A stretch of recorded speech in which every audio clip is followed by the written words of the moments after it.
अस्सलाम वालेकुम एवरीवन। जैसा कि हमने यूनिट नंबर 2 स्टार्ट किया हुआ है क्लास 10th का। हमारा जो यूनिट है थ्योरी ऑफ क्वाड्रेटिक इक्वेशन से रिलेटेड इसकी एक्सरसाइज 2.7 हमने आज की वीडियो में सॉल्व आउट करनी है और इससे रिलेटेड हमें क्वेश्चन सॉल्व करने हैं।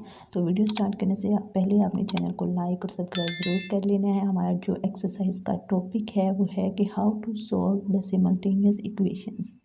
सिमल्टेनियस इक्वेशंस को कैसे सॉल्व आउट करते हैं, ठीक है। तो सबसे पहले हमारे माइंड में जो क्वेश्चन आता है वो ये है कि what do you mean by simultaneous equation. सबसे पहले हम देख लेते हैं कि ये सिमल्टेनियस इक्वेशंस जो हैं क्यों यूज़ कर रहे हैं हम और इनका क्या मतलब है।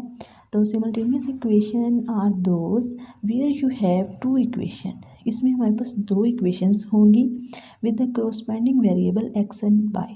दोनों इक्वेशंस में जो है कोरस्पॉन्डिंग वेरिएबल्स यूज़ होंगे एक्स और वाई। ये इक्वेशंस जो हैं हमें अलाउ करती हैं कि हम सॉल्व करें इन इक्वेशंस को। और क्यों सॉल्व करते हैं हम इनको? दो अननोन वेरिएबल्स की वैल्यू फाइंड आउट करने के लिए। जब भी हमें दो वेरिएबल्स की जो है एक ही वक्त में हमें दो वेरिएबल्स की वैल्यूज़ चाहिए जो कि हैं एक्स और वाई, और दोनों इक्वेशंस में एक्स और वाई वेरिएबल्स जो है वो यूज़ हो रहे हैं। तो अब हमें नहीं पता कि एक्स की वैल्यू क्या है या फिर वाई की वैल्यू क्या है। हमने दोनों वेरिएबल्स की वैल्यूज़ जो है वो फाइंड आउट करनी है। तो वैल्यूज़ फाइंड आउट करने के लिए हम सिमल्टेनियस इक्वेशन का यूज़ करेंगे। तो हम देखेंगे सबसे पहले इन इक्वेशंस का क्या मेथड है क्वेश्चन सॉल्व करने का। तो आपको सबसे पहले टॉपिक से फेमिलियर होना चाहिए कि सिमल्टेनियस इक्वेशंस जो है वो क्या हैं, ठीक है। ये किस तरह की इक्वेशंस होती हैं, इन्हें क्यों हम जो है वो यूज़ कर रहे हैं, इनसे रिलेटेड हम जो है क्वेश्चंस क्यों सॉल्व कर रहे हैं। आपने ये सारे क्वेश्चंस जो हैं वो क्लियर कर लेने हैं, इनसे फेमिलियर हो जाना है जी एक्सरसाइज 2.7 करने के लिए, ठीक है। एक्सरसाइज 2.7 में हमने करना है क्वेश्चन नंबर 1। क्वेश्चन नंबर 1 नहीं बल्कि मैं आपको करवा रही हूँ क्वेश्चन नंबर 2, ताकि आप लोग मेथड जो है वो आसानी से समझ लें। मेथड जब आपको समझ आ जाएगा क्वेश्चन का तो अपनी क्वेश्चन नंबर 1 करके देखना है। और क्वेश्चन नंबर 1 जो है वो इजी है, इस वजह से आप मेथड को देखते हुए क्वेश्चन नंबर 1 जब करेंगे तो आप इजीली जो है वो समझ जाएंगे मेथड को। तो इसलिए मैं आपको करवा रही हूँ क्वेश्चन नंबर 2 इस वीडियो में। क्वेश्चन नंबर 2 में हमारे पास दो इक्वेशंस दी हुई हैं। आप देखें इन दोनों इक्वेशंस में हमें जो वेरिएबल्स दिए हुए हैं वो एक्स एंड वाई हैं। तो ये हमारे पास दो सिमल्टेनियस इक्वेशंस हैं। तो अब हमने इन्हें सॉल्व किस तरह करना है जी। सॉल्व करने के लिए हमने एक इक्वेशन लेनी है। जैसे कि यहाँ पे हमारे पास इक्वेशन है, ये वाली इक्वेशन है 3x minus 2y is equal to 1। Next इस इक्वेशन को हम कह देते हैं, ये हमारे पास 1 इक्वेशन है। अब देखिए आपने इन दोनों इक्वेशन में देखना है कि वो इक्वेशन जो कि थोड़ी सी मतलब इजी है सेकंड वाली इक्वेशन से, ये देखिए यहाँ पे सेकंड इक्वेशन थोड़ी सी डिफ़िकल्ट है जी। वो इक्वेशन जो थोड़ी सी इजी है देखने में तो हम उसे इक्वेशन नंबर 1 कह देते हैं। क्यों? क्योंकि हमने जो इक्वेशन नंबर 1 लेनी है उसमें से हमने एक्स की वैल्यू जो है वो फाइंड आउट कर लेनी है। किस तरह फाइंड आउट करनी है कि हमारे पास है 3x minus 2y is equal to 1। तो यहाँ पे जब आप लोगों ने x वेरिएबल की वैल्यू फाइंड आउट करनी है तो आपने लिख लेना है 3x is equal to 1 right side पे रहेगा और 2y जो है वो राइट साइड पे जा रहा है तो इसका साइन जो है वो चेंज हो जाएगा इस तरह। तो यहाँ पे आपने जब x की वैल्यू फाइंड आउट करनी है तो हमारे पास x की वैल्यू आ जाएगी, ये किस तरह आई है जी, 3 जो है वो x के साथ मल्टीप्लाई हो रहा है तो राइट साइड पे जब जाएगा तो डिवाइड हो जाएगा। यही काम किया है उन्होंने और हमारे पास x की वैल्यू आ गया जिसे उसने इक्वेशन नंबर 3 का नाम दे दिया जी। हमने जो है वो इक्वेशन नंबर 1 इसलिए फर्स्ट इक्वेशन को कहा है ताकि हम x की वैल्यू जो है वो इजीली फाइंड आउट कर लें। तो आपने एक ऐसी इक्वेशन सेलेक्ट करनी है जहाँ से आपको लगता है कि आप x की वैल्यू जो है वो इजीली फाइंड आउट कर सकते हैं। तो उससे आपने x की वैल्यू फाइंड आउट कर लेनी है। तो अब यहाँ पे देखिए आप यहाँ इस तरह क्वेश्चन को नोट डाउन कर सकते हैं। यहाँ पे हमारे पास दो सिमल्टेनियस इक्वेशन थी, इसमें से हमने इस इक्वेशन को जो इक्वेशन नंबर 1 का नाम दे दिया है। इक्वेशन नंबर 1 और सेकंड को हमने इक्वेशन नंबर 2 कह दिया। ठीक है, यहाँ पे आप देखें कि 1 इक्वेशन से हमने जो है वो x की वैल्यू अब फाइंड आउट करनी है। जैसे मैंने आपको समझाया है तो वैसे ही हमने यहाँ पे x की वैल्यू फाइंड आउट कर ली है, तो इसको उन्होंने इक्वेशन 3 का नाम दे दिया। ठीक है, नेक्स्ट देखते हैं फिर क्या करना है। नेक्स्ट में पुट इन इक्वेशन 2, हमने क्या कहा कि जो इक्वेशन नंबर 1 थी उससे जो x की वैल्यू फाइंड आउट की है जिसे हमने इक्वेशन 3 कहा है, इस इक्वेशन 3 को आप लोगों ने पुट कर लेना है इक्वेशन 2 में। ठीक है, हमने सिंपली क्या किया है जी, इक्वेशन नंबर 1 से x की वैल्यू फाइंड आउट कर ली है और उस वैल्यू को हमने इक्वेशन नंबर 2 में पुट कर दिया है। पुट कहाँ पे किया है, जहाँ पे भी x वेरिएबल था उस x वेरिएबल की जगह हमने पुट किया है 1 + 2y डिवाइडेड बाय 3। तो ये हमने पुटिंग की है जी। पुटिंग करने के बाद आप लोगों ने किस तरह सोल्व करना है। सबसे पहले आप देखें कि इक्वेशन नंबर 2 में हमारे पास था x², मीन टू से x की जगह हमने 1 + 2y डिवाइडेड बाय 3 पुट किया और इसका स्क्वायर। अब इसका स्क्वायर उसने नेक्स्ट स्टेप में किस तरह लिया, स्क्वायर लिया है। यहाँ पे आप देखें, यहाँ पे है 1 + 2y मीन टू से a² a + b का होल स्क्वायर बन रहा है। तो आप लोगों को फार्मूला याद है, सिंपली जो स्क्वायर का होल स्क्वायर का फार्मूला है 1 + 2y होल स्क्वायर का। कैसे लिखते थे, a का स्क्वायर प्लस b का स्क्वायर मीन टू से 4y² एंड प्लस 2a और b। तो यहाँ पे हमने इस फार्मूले को ओपन किया है, तो यही उन्होंने सेकंड स्टेप में यहाँ पे लिखा हुआ है। फार्मूले को ओपन किया है और नीचे उन्होंने कहा कि 3 का स्क्वायर हमारे पास बन जाएगा 9 प्लस नेक्स्ट उन्होंने y से मल्टीप्लाई किया है। यहाँ पे देखें 1 + 2y जो वैल्यू हमने x की जगह पुट की है उसे मल्टीप्लाई कर रहे हैं हम y से और डिवाइडेड 3। तो जब इसे हम y से मल्टीप्लाई करेंगे तो ये y वेरिएबल हमारे पास सबसे पहले मल्टीप्लाई होगा 1 से y प्लस, और जब ये वेरिएबल सेकंड टर्म से मल्टीप्लाई होगा तो 2y² मल्टीप्लाई में हमारे पास पावर ऐड होगी 1 और 1 2 डिवाइडेड बाय 3। तो यही टर्म उन्होंने यहाँ पे लिखी हुई है। ठीक है, नेक्स्ट देखें जी, हमारे पास थर्ड टर्म वैसे ही आ गई है =1। तो इस तरह हमने इसे सॉल्व कर लिया। अब देखें नेक्स्ट उन्होंने लिखा हुआ है डिवाइडेड में 9 है 3 है और इसके नीचे हमारे पास 1 है। तो हमने यहाँ पे 9 को ख़त्म करने के लिए 9 से मल्टीप्लाई किया है ऑन बोथ साइड। जब हमने 9 से मल्टीप्लाई किया तो हम इस तरह लिखेंगे। ठीक है, दोनों तरफ हमने 9 से मल्टीप्लाई कर दिया।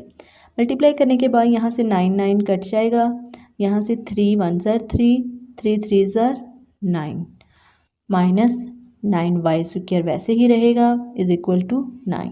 तो यहाँ पे देखिए 1 + 4y² + 4y प्लस यहाँ पे ये जो 3 है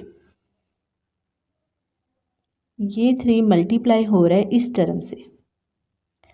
तो 3 जब मल्टीप्लाई हुआ है 3y प्लस 3 2 ज़र 6y² माइनस 9y² =9। नेक्स्ट यहाँ पे देखें जो y वाली टर्म्स हैं वो आपस में ऐड हो जाएंगी, y² वाली टर्म आपस में सोल्व हो जाएंगी। 2 टर्म ये हैं और थर्ड वाली ये। ठीक है, और कॉन्स्टेंट्स को हम सोल्व कर देंगे। नेक्स्ट उन्होंने किया जी y² plus 7y minus 8 =9। y² किस तरह आया, यहाँ पे -9y² और प्लस 6y²। तो यहाँ से -3y² आ गया और प्लस 4y²। तो यहाँ पे हमारे पास क्या आंसर आएगा, दोनों को सॉल्व करने से 1y²। तो यही उन्होंने यहाँ पे पुट कर दिया। नेक्स्ट उन्होंने क्या किया जी, y वाली टर्म को दोनों को आपस में ऐड किया 4 और 3 7y एंड 9 इधर आके माइनस हो जाएगा और 9 में से माइनस कर दो 1 तो हमारे पास आ जाएगा 8। मीन्स और नेगेटिव साइन जो है वो माइनस के 9 के साथ है, तो यहाँ पे 8 आ गया। तो हमारी इक्वेशन बन गई अब इस इक्वेशन को हम किस तरह सोल्व कर सकते हैं। अब यहाँ पे आप देखेंगे हमारी इक्वेशन जो है वो थोड़ी जानी पहचानी लग रही है। मेन टू से हमने क्वाड्रेटिक इक्वेशन बना ली है, जो कि प्रीवियस वीडियोस में हमने डिस्कस कर लिया है। क्वाड्रेटिक इक्वेशन को कैसे सोल्व करते हैं, इसको सोल्व करने के क्या क्या मेथड्स हैं, वो सब हमने पढ़े हैं। तो यहाँ पे हम यूज़ करेंगे फैक्टराइजेशन मेथड। फैक्टराइजेशन मेथड से हमने यहाँ पे इस इक्वेशन को सोल्व कर लेना है। हमारे पास दो ऐसे पेयर जिनको हम मल्टीप्लाई करें तो हमारे पास 8 बने और प्लस माइनस करें तो 7 बने। ठीक है, वो पेयर्स हमारे पास हैं 8 और 1। जी, मल्टीप्लाई किया तो हमारे पास 8 आ रहा है और हम प्लस माइनस करें तो हमारे पास 7 आ जाता है। यहाँ पे हम कहेंगे कि बड़ी वैल्यू के साथ प्लस लगाना है और छोटी के साथ नेगेटिव साइन आएगा, क्योंकि हमें 7 चाहिए और 7 के साथ प्लस साइन है। तो प्लस माइनस किया, 7 आ गया और बड़ी रकम के साथ हमारे पास वैल्यू प्लस है तो हमने प्लस लगा दिया। तो हमें दो पेयर्स मिल गए। हमने उन पेयर्स को 7y की जगह जो है पुट कर दिया 8y माइनस y। ठीक है, पुटिंग कर दिया इनकी यहाँ पे। इसके बाद हमने देखा कि जो फर्स्ट 2 टर्म्स हैं उनमें हमारे पास y कॉमन आ रहा है, तो यहाँ पे हमने y कॉमन ले लिया। जो सेकंड टर्म है उसमें हमारे पास -1 कॉमन आ रहा है, तो हमने -1 कॉमन ले लिया। तो अब यहाँ पे देखिए हमारे पास दो ऐसे पेयर्स आ चुके हैं जो कि सेम है, y+8 और y+8। दो ऐसे पेयर हैं जो कि सेम हैं, तो मैं पेयर कॉमन ले लेती हूँ। यहाँ पे मैंने एक पेयर कॉमन ले लिया y+8, तो मेरे पास बाकी क्या बचता है, y फर्स्ट टर्म में से, सेकेंड टर्म में से -1। तो यहाँ पे मैंने पेयर कॉमन ले लिए तो मेरे पास ये वैल्यू आ गई। पेयर कॉमन लेने के बाद मेरे पास जो है दोनों पेयर इक्वल टू 0 हैं, तो y-1 is equal to 0 and y+8 is equal to 0 मैं लिख सकती हूँ। लिखने के बाद मेरे पास इस टर्म से जो है y is equal to 1 answer आ जाता है।